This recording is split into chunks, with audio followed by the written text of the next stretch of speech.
দারুণ ব্যাটিংয়ে শরীফুল ইসলাম দেখালেন চমক, জিতিয়ে দিলেন বাংলাদেশকে। তাই তো নুরুল হাসান সোহান শরীফুল ইসলামকে কর্নিশ করলেন, ভাই তুই যা খেলেছিস তোকে সম্মান দিতেই হয়। মাথা নিচু করে সম্মান জানিয়ে শরীফুল ইসলামকে বুকে টেনে নিলেন। সত্যি অসাধারণ জয় বাংলাদেশের জন্য। আর এই জয়ে এক ম্যাচ হাতে রেখেই সিরিজ নিশ্চিত করলো বাংলাদেশ।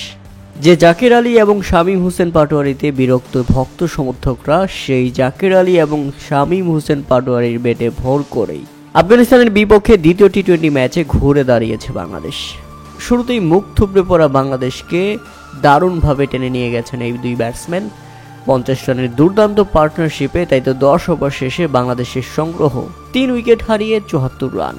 উল্লেখ্য, এর আগে প্রথমে ব্যাটিং করতে নেমে নির্ধারিত 20 ওভারে 5 উইকেট হারিয়ে 147 রানের লড়ক সংগ্রহ দাঁড় করায় আফগানিস্তান। আর 148 রানের জবাবে ব্যাটিং করতে নেমে শুরুটা বাংলাদেশের মোটেও ভালো ছিল না। মাত্র 3 রানের মধ্যেই তানজিদ হাসান তামিমকে হারায় বাংলাদেশ। 7 বলে 2 রান আসে এই ব্যাটারের ব্যাট থেকে। এরপর 16 রানের মধ্যেই আরেক ওপেনার ফিরে যান প্যাভিলিয়নে। পারভেজ হোসেন ইমন তিনিও সুবিধা করতে পারেনি এদিন। 5 বলে 2 রান করে ফিরে গেলেন প্যাভিলিয়নে। তাতে বাংলাদেশ 16 রানের মধ্যেই হারিয়ে ফেলে নিজেদের দ্বিতীয় উইকেট। নিজের নামে সুবিচার করতে পারেনি সাইফ হাসানও। শুরুটা করেছিলেন দুর্দান্ত, তবে ইনিংস বড় হয়নি। 14 বলে 18 রান করে ফিরে গেছেন প্যাভিলিয়নে। সাইফ হাসান ফিরলে 24 রানের মধ্যেই বাংলাদেশ হারিয়ে ফেলে 3 উইকেট। এরপর উইকেটে এসে দারুণ মারমুখী ভঙ্গিতে খেলতে থাকেন শামীম হোসেন পাটোয়ারি এবং জাকের আলী অনিক। কিছুটা ধরে খেলছিলেন, বুঝে শুনে মারছিলেন, একদম প্রপার ক্রিকেট। তাই তো 10 ওভার শেষে বাংলাদেশ ভালো একটা অবস্থানে চলে আসে। তবে মুহূর্তেই ছন্দপতন। দুর্দান্ত খেলতে থাকা জাকের আলী অনিককে আবারও এলবিডব্লিউর ফাঁদে ফেললেন রশিদ খান। ঠিক কালকের ম্যাচের মতো অবস্থা। আম্পায়ার আঙ্গুল উঁচিয়ে দিলেন এবং প্যাভিলিয়নে ফিরে গেলেন জাকের আলী অনিক। রিভিউ নিয়েও ব্যর্থ।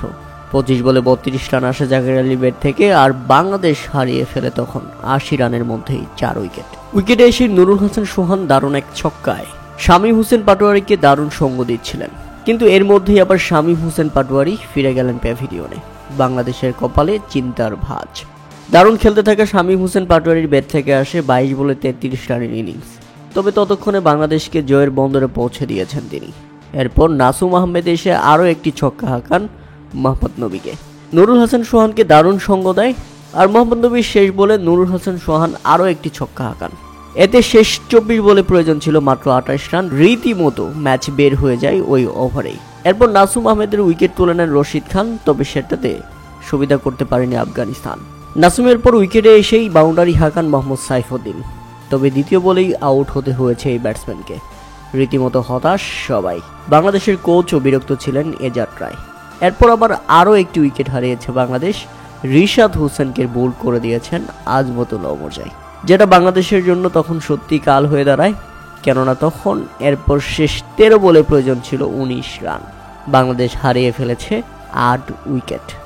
একমাত্র ভরসা নুরুল হাসান সোহান। তিনি কি পারবেন? এবং বলতে না বলতেই নুরুল হাসান সোহানের 95 মিটারের বিশাল ছক্কা এবং উইকেটে আসা শরীফুল ইসলাম দেখালেন ব্যাটিং ঝলক। পরপর 2 বাউন্ডারি মেরে বাংলাদেশকে জিতিয়ে মাঠ ছাড়লেন এই বোলার। শরীফুল কিভাবে ব্যাটসম্যান হয়ে গেল সেটা ভেবেই মেজাজ হারালেন রশিদ খান। তার মুখের দিকে তাকানো যাচ্ছিল না।